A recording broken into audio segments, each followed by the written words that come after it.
What's up, guys? So this is going to be a new series called Why You Should Watch. Basically, it's a series where I do a little scene reenactment of a particular scene in this particular manga series to get people who have never seen the series or are opposed to watching the series to consider watching it.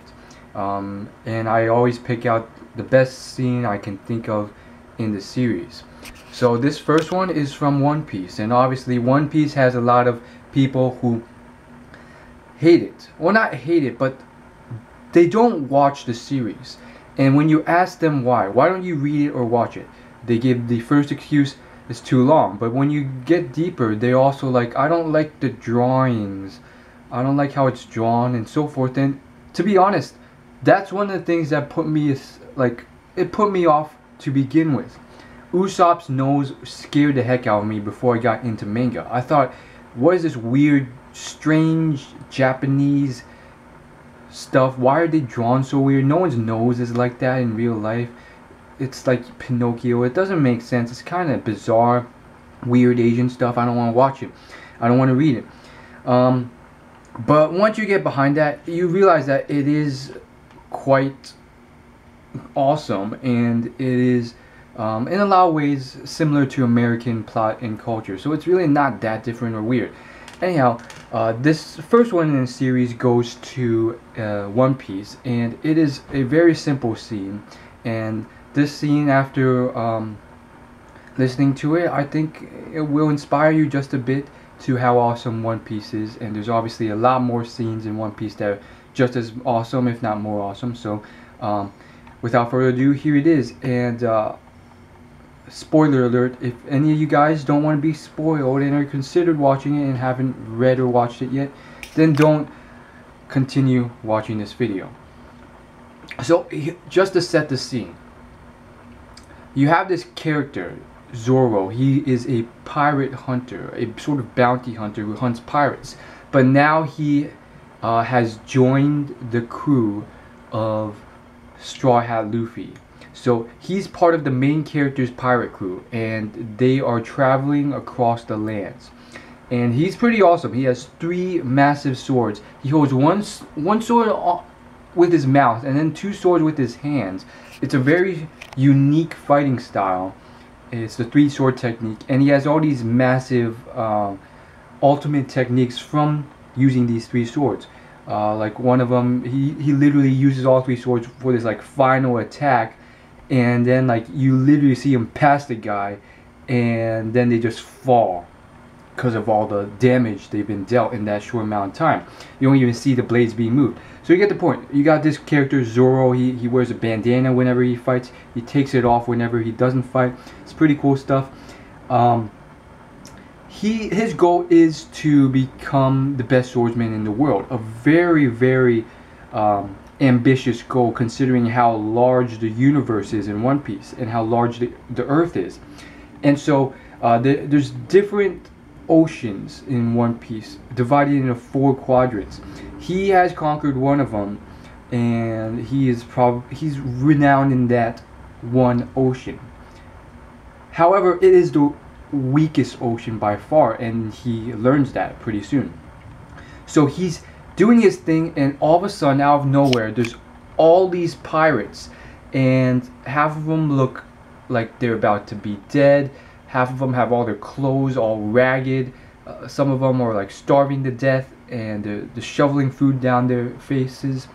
And they admit that they have come from a different quadrant, and it just illustrates how crazy these other oceans are in this world. And it's on a completely different level. The waves are not normal waves. Everything there is designed to kill you. Everyone there is on a completely different level and power level. And you see these people, half of them are starving to death, and they admit that they're just a very small fraction of the original crew who have made it out alive. Then out of nowhere, you see this guy called MiHawk. He's a beast. He has this enormous sword on his back, and he's sailing to them on this tiny little boat that can barely fit him. He has this enormous sword that's bigger than himself, you know, attached to his back, and he's got that aristocratic hat. He's wearing aristocratic clothing. He has the beard. His eyes are very strange, almost like Sharingan's in Naruto, but they're literally like hawk eyes. They're not human eyes. So that's his nickname, Hawk Eyes. His name's MiHawk, and basically what is occurring is this guy is literally hunting these pirates down, and one of the pirates who has managed to escape the ocean and has returned to this place, he is literally like screaming at this guy, "Why do you keep chasing us? Why do you keep trying to do all this stuff to us?" And MiHawk simply responds, "For fun." So you're like, what the heck is going on? And from there, long story short, Zorro, or Zolo, you can say his name different ways, he is ravenous to fight this guy. He wants to be the strongest. He's like, "Are you MiHawk, one of the most renowned swordsmen in the world?" And MiHawk's like, "Yes, I am. I don't really come to this area often, but here I am." And so Zorro, he puts on his bandana and he wants to fight, because as of so far, he's in the series, he's been wrecking people with his sword techniques.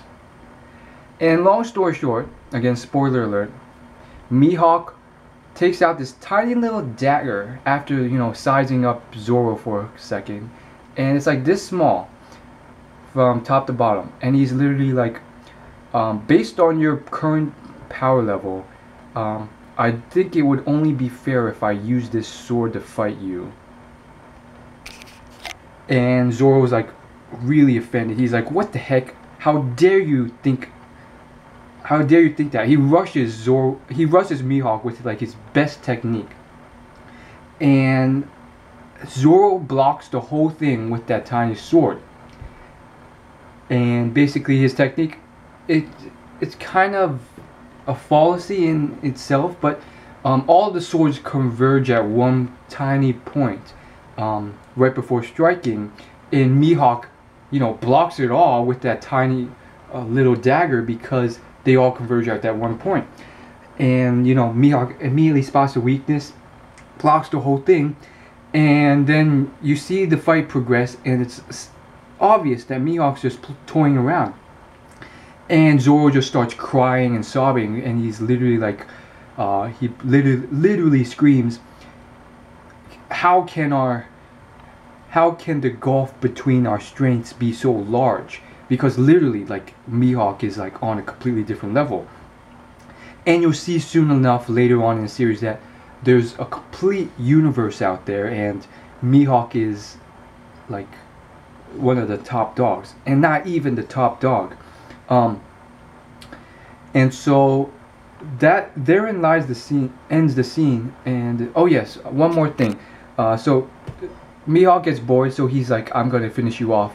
He does all these strikes on Zorro, but as a swordsman, Zorro's very honorable.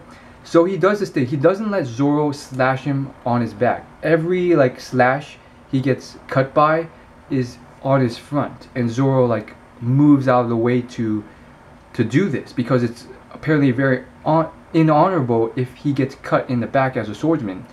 And so MiHawk says like, he notes what Zorro did after, you know, Zorro got like 50 slashes on him, and he's like, "Magnificent."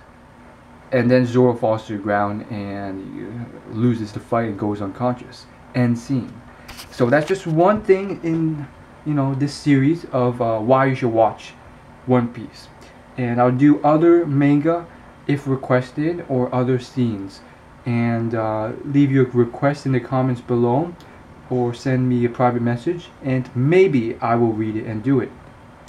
Anyhow, that's all I really want to say. Please share this video with your friends, or people you think will like these sort of videos, be influenced by them, or will subscribe. The biggest motivator for me to put out more videos is if I get viewers. If you are one of those people who are wondering or complaining why I don't make more consistent weekly videos, get me more views, get me more subscribers. Share this video with your friends or somewhere you think I'll get more subscribers, and that will motivate me. The more views, the more motivation I get. So that's all we want to say, and thanks for watching.